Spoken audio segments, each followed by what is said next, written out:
When 17 children vanish simultaneously in the middle of the night, the town of Maybrook descends into chaos. A desperate hunt for who, or whatever, is responsible begins. Through the eyes of several townspeople, a dark truth emerges, one far more disturbing than anyone could have imagined. Welcome back to Recap TV. Today, we're diving into the unsettling psychological horror film from 2025 called Weapons. The story begins in the quiet town of Maybrook, Pennsylvania, where an unsettling event unfolds during the darkest hours of the night. At precisely 2:17 a.m., 17 children from the same class simultaneously leave their homes. Swiftly, without speaking and with their arms spread wide, they sprint into the darkness. The streets are empty, the town silent, broken only by the sound of multiple pairs of bare feet hitting the ground. Morning arrives, and the town slowly comes back to life. At the local school, a young teacher arrives at her classroom, only to find nearly every desk empty except one. A single boy sits inside the room, waiting quietly, but the rest of the children never show up. Soon after, an investigation begins. Searches are carried out, and questions are asked. The only thing that stands out is that all of the house alarms were triggered at exactly 2:17 a.m., while doorbell cameras captured the children sprinting into the night. Still, neither students, teachers, nor parents can offer a logical explanation for why this happened. Time passes, and all of the 17 children remain unfound. Suspicions begin to circulate, slowly pointing toward the only clear connection: their teacher.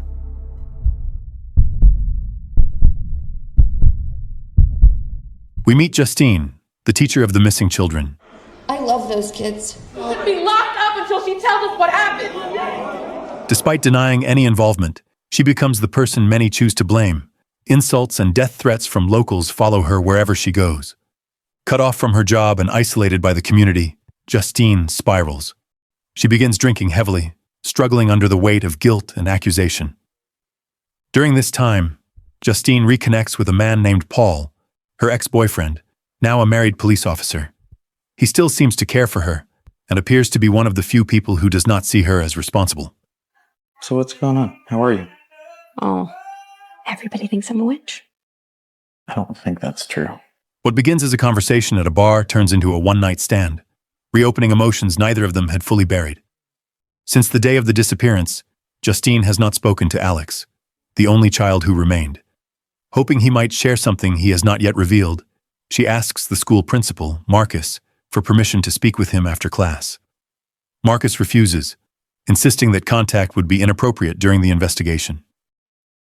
Frustrated, Justine tries another approach. She follows Alex after school and watches him enter his home. Desperate for answers, she approaches the house, ringing the doorbell and calling out Alex's parents by name. No one answers. Looking closer, Justine notices something strange. Every window has been covered from the inside with newspaper, as if the house has been deliberately sealed off from the outside world. She finds a small opening and peers through it. Inside, it's dark, but something catches her eye. On the couch, two figures sit motionless. They do not react. They do not move. Alarmed, Justine contacts Marcus and tells him what she saw. Marcus, however, is more irritated that she approached Alex despite his clear instructions. Frustrated, Justine heads to the liquor store for some relief, but is instead confronted by Paul's wife, who accuses her of seducing her husband. Hey! Look at what you did! Look at what you did! As her situation continues to deteriorate, recurring nightmares begin to haunt her. Visions of the missing children, dark and unsettling. The images linger in her mind, even while she's awake.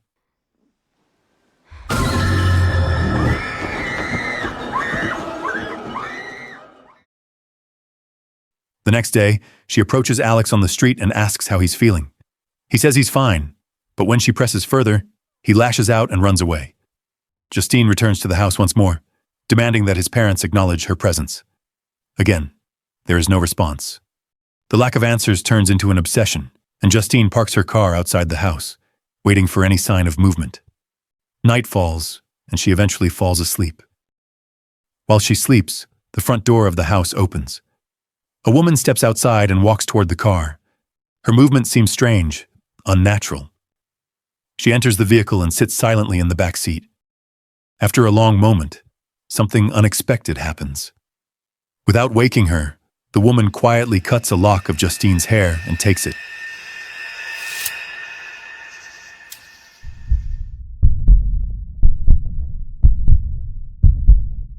Elsewhere in town, grief consumes another family. Archer, the father of one of the missing children, struggles to function after his son vanishes. He too is haunted by strange, ominous dreams, often ending in a terrifying encounter with a twisted-looking woman he doesn't recognize. What the fuck? Frustrated by the lack of progress from the police, Archer begins investigating on his own. He reviews footage from his front door camera and notes the direction his son ran at 2:17 a.m. He visits another family with a missing child and studies their footage as well. Comparing the directions, Archer traces the routes on a map and eventually circles an area where he believes the children may have crossed paths that night. He drives through the area, scanning the streets for anything out of place. Soon, he spots a car he recognizes, Justine's. He confronts her at a gas station, demanding answers. Tired of the constant accusations, Justine stands her ground until she spots something odd. Someone is running toward them from a distance, arms stretched wide and face covered in blood. As the figure closes in, she recognizes him to be Marcus, the school principal. Without hesitation, Marcus attacks her, slamming her to the ground and locking both hands around her throat. The story shifts back to the day before, as Paul is about to begin his shift. While on patrol, he spots a man attempting to break into a building. Stop right there, police! A chase follows, ending with Paul taking down the suspect and arresting him. During the search, Paul asks if the man has anything sharp in his pockets. The man says no. Paul reaches inside and is immediately poked by a needle. On impulse, Paul knocks the man out and rushes to his car to clean the wound. As he does, he realizes the assault has been recorded on his dashcam and begins to panic. With no good options, Paul shakes the man awake and orders him to leave town and never show his face again. Later that day, Paul receives a message from his ex-girlfriend, Justine. We briefly return to their earlier meeting at the bar, where their conversation turned into a one-night affair. The next day, Paul returns home, and his wife questions where he has been. Without a word, his reaction gives her the answer. You piece of shit. Back at work, Paul is tense and frustrated. Outside, he notices someone approaching. The same man he assaulted the day before, now heading toward the station. What did I tell you? Huh? What did I tell you? When the man spots Paul, he flees. Furious, Paul rushes to his car and speeds after him, ready to make another reckless move.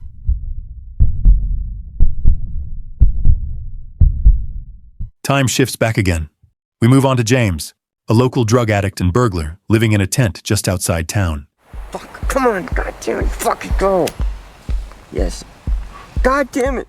His life has taken a hard turn, leaving him on the margins and surviving through petty crime. Desperate for money, James attempts to break into a building, and we see the same encounter with Paul play out again from James's point of view. After Paul assaults him and lets him go, James wanders through the neighborhood and eventually comes across Alex's house. The windows, covered with newspapers, makes the place look abandoned. He decides to break in. Inside, the house is dark and completely silent. Believing no one is home, James begins searching for valuables, but soon, something catches his eye. On the couch, a couple sits motionless, showing no reaction to his presence. Assuming they are heavily drugged, James keeps looting. After a while, he discovers a door leading down to the basement. Uneasy but curious, he goes down. In the darkness, he finds the missing children standing together in a trance-like state. Suddenly, they make a move toward him, and James rushes upstairs, only to find the parents now approaching him as well. Terrified, he bolts out of the house. Still shaken, James goes to a shop and tries to sell what he took. But then, he notices a reward poster offering a large payment for information about the missing children.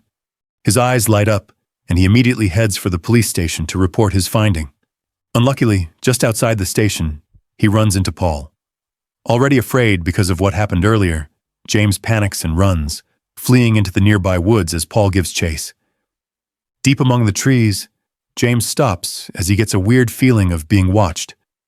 When he looks around, James spots a strange woman waving at him. He runs off and makes it back to his tent. Moments later, he hears footsteps approaching. He grabs the only weapons he has, a handful of needles. Slowly, the tent zipper begins to open, and James strikes. The needles hit Paul in the face. Enraged, Paul grabs his shotgun, ready to fire, but James stops him, shouting that he knows where the children are. Paul stops, but is hesitant to believe him. Still, he is unwilling to lose a potential lead, so he takes James into custody.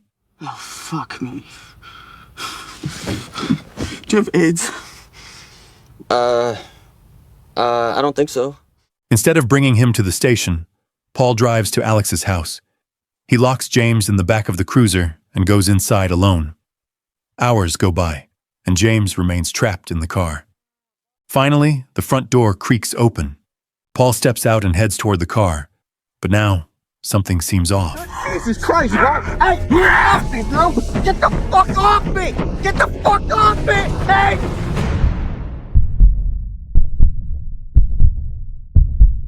As these events unfold, pressure builds on the school administration. After repeated insistence from Justine, Marcus finally arranges a wellness check for Alex's family. Later that evening at home, Marcus and his husband Terry hear the doorbell ring. When they open the door, they are greeted by an elderly woman, Gladys. She appears frail and in need of help. They decide to let her inside. In the kitchen, Gladys asks for some water, but not in a glass, in a bowl. A bowl? Yes, a bowl. It's a peculiarity of mine. I don't even try to rationalize it anymore. Confused but accommodating, he brings it to her. Her tone shifts colder as she then asks whether Marcus has contacted authorities about checking on Alex's family. Marcus hesitates, unsure why she would ask that. The moment grows more unsettling when she takes a small branch from her bag and begins wrapping something around it. Is that my ribbon? She cuts her own hand and smears blood onto the stick. Marcus and Terry grow visibly uneasy. Marcus reaches for his phone to call 911 while Terry offers her a cloth for the wound. Unexpectedly, Gladys grabs a pair of scissors and cuts a lock of Terry's hair. She then takes out a small bell and rings it once. Marcus immediately drops the phone and goes still, falling into a trance-like state. Horrified, Terry watches as she now wraps his strand of hair around the stick and snaps it in half. Without hesitation, Marcus turns and attacks Terry, striking again and again until Gladys drops the broken stick pieces into the bowl of water. Despite what just happened, she isn't done yet. From her bag, she takes a blonde lock of hair, Justine's. She repeats the ritual, winding the hair around another stick and snaps it in two. Instantly, Marcus rushes out of the house. Arms stretched wide, he runs through the town without stopping. Like a weapon, he is locked onto his next target. He attacks Justine at the gas station. Archer intervenes and pulls him away, taking a blow in the process. Justine escapes into her car, but the attack continues. Fortunately, she manages to avoid Marcus and drive off. Relentless, Marcus runs after her. Archer, too, jumps into his car and drives after them. That's when he notices the strange style Marcus uses as he runs after Justine. However, soon the inevitable happens, as Marcus is killed by an oncoming vehicle, stopping the relentless pursuit. Shaken by what they've witnessed, Archer speaks with Justine afterward. The attack convinces him that something is influencing people to turn violently on others. He points out that the way Marcus ran matches the strange running pattern seen in the children's disappearance. Archer shows her the map he made earlier, and as Justine studies it, she notices something. At the very center of the marked area sits a house, one that belongs to Alex's family. The film shifts to Alex, back to the time before the children vanished.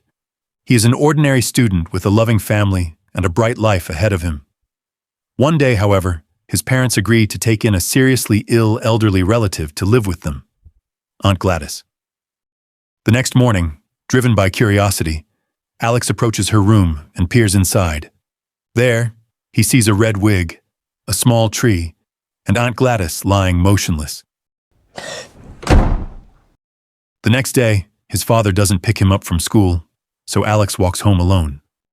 When he steps inside, he finds his parents seated at the dinner table, perfectly still. He asks what's going on, but receives only strange, unnatural replies. How was school? Confused, his gaze shifts to Aunt Gladys. She looks happy, healthier even. What's wrong with my parents? Oh, nothing, sweetheart. They're just fine. She speaks gently, assuring him his parents are fine, but Alex knows something is wrong. Frustrated, he throws a glass of water at his father, hoping for a reaction. Gladys, however, becomes furious. She forbids Alex from eating and orders him to his room. The next morning before school, Alex enters the kitchen and finds his parents in the exact same positions, silent and unmoving. Gladys makes him sit. Calmly, she tells him that when he goes to school, he must not tell anyone what's happening in their house. As she speaks, she crafts another cursed-looking stick and tells Alex to watch carefully. The moment she snaps it in two, his parents grab forks and begin stabbing themselves in the face. Alex screams and tries to stop them, but the horror only ends when Gladys drops the broken stick into a glass of water. She leans closer and quietly warns him. If he tells anyone what he's seen, terrible things will happen to his parents. Terrified, Alex promises. Life continues. From the outside, everything looks normal. At school, his teacher Justine notices he's become withdrawn and asks what's wrong, but he convinces her he's fine. No one could possibly imagine the nightmare this young boy is going through. In constant fear, Alex is forced to care not only for himself, but for his entranced parents as well, keeping them alive while they remain under Gladys's control. As time passes, Gladys grows weak again. The life she draws from Alex's parents is no longer enough. Desperate, she orders Alex to bring her an item from each of his classmates. Afraid for his parents, he obeys, stealing the personalized basket labels from school and delivering them to her. Night falls over Maybrook. In the darkness, Gladys performs another ritual, this time using the children's belongings. Nearby, Alex watches, unsure what fate awaits his friends. At exactly 2:17 a.m., she finishes and rings a bell. For a long time, nothing happens. The town is silent. The streets are empty. Then they come. Alex watches in disbelief as his classmates appear, running toward the house with arms spread wide. No hesitation, no questions. Time passes, and the children remain hidden in the basement. One day, Gladys learns that inspectors are coming to the house. She forces Alex to clean the entire house and sends the other children into the nearby forest to hide. When the officers arrive, they find nothing out of place, and the lie holds. One day, Alex returns home and finds Paul and James inside the house, both now entranced. Aunt Gladys tells Alex they must leave the next day. She says she's going to her room and must not be disturbed. Outside, Alex's parents stand guard, and a thin line on the floor marks the boundary. Don't step over the salt. Before we move on to the final chapter, if you've enjoyed the video so far, don't forget to hit that like button and subscribe for more recaps like this. Now, let's see how this all plays out. That evening, Justine and Archer watch Alex's house from a distance. Both are convinced he's somehow connected to the missing children. Suddenly, Paul steps out onto the porch. Justine recognizes him immediately. Entranced, he raises his hand and slowly waves for them to come inside. Desperate for answers, they follow. Justine questions Paul, but he remains silent, luring her closer. Distracted, she doesn't notice the thin line on the floor, and when she steps over it, James and Paul lunge toward them. At the same time, Alex approaches his parents, staring at the line he knows he shouldn't cross. Curious and desperate to act, he steps over it. The house explodes into chaos. Paul attacks Justine while Archer struggles with James. She breaks free and stumbles into the kitchen, where Paul slams into her again. They grapple violently until he pins her. She grabs a peeler and drags it across Paul's skin, peeling at him like an apple. But his grip holds. Her vision blurs as her fingers search desperately for an escape, until they find Paul's gun. In the other room, Archer overpowers James, landing blow after blow. But James keeps coming, relentless. Eventually, They crash down the basement stairs, where Archer catches sight of the missing children. He struggles beneath James's relentless assault until a gunshot rings out. James collapses. Justine stands behind him, arm trembling, the gun still raised. Upstairs, Alex evades his parents, darting past them and rushing into Aunt Gladys's room, only to find it empty. In the basement, Archer desperately searches for his son, but finds only rows of strangers. And then, something else. In the kitchen, Justine kneels beside Paul's body, grief washing over her, but it lasts only a moment before Archer, now under Aunt Gladys's control, walks in and seizes her. He holds her in place as Aunt Gladys steps in, calmly telling Justine it was foolish to snoop around. Back upstairs, Alex knows this is his only chance. Remembering every detail of Gladys's rituals, he quickly assembles a stick of his own, weaving in strands of hair taken from her red wig. His hands shake, but he finishes it and snaps it in two. Oh no. Gladys freezes. She feels it instantly. Terrified, she bolts for the door. A second later, the house fills with thunderous footsteps as 17 children sprint after her, chasing her across yards and through neighboring houses. Gladys moves shockingly fast for someone so old, scrambling over fences, slamming doors behind her. But the children follow everywhere, tireless, unstoppable, closing the distance. Inevitably, they catch her.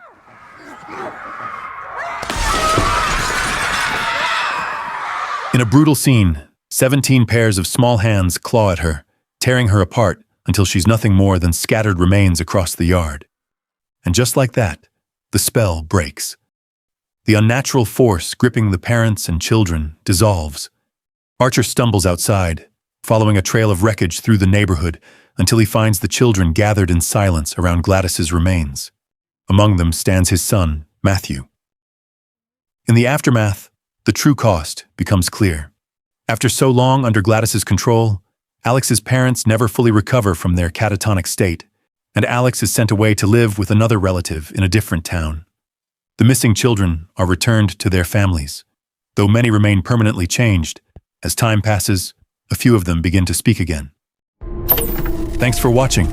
I'd love to hear your thoughts in the comments. And if you enjoyed the video, make sure to like and subscribe. Catch you in the next one.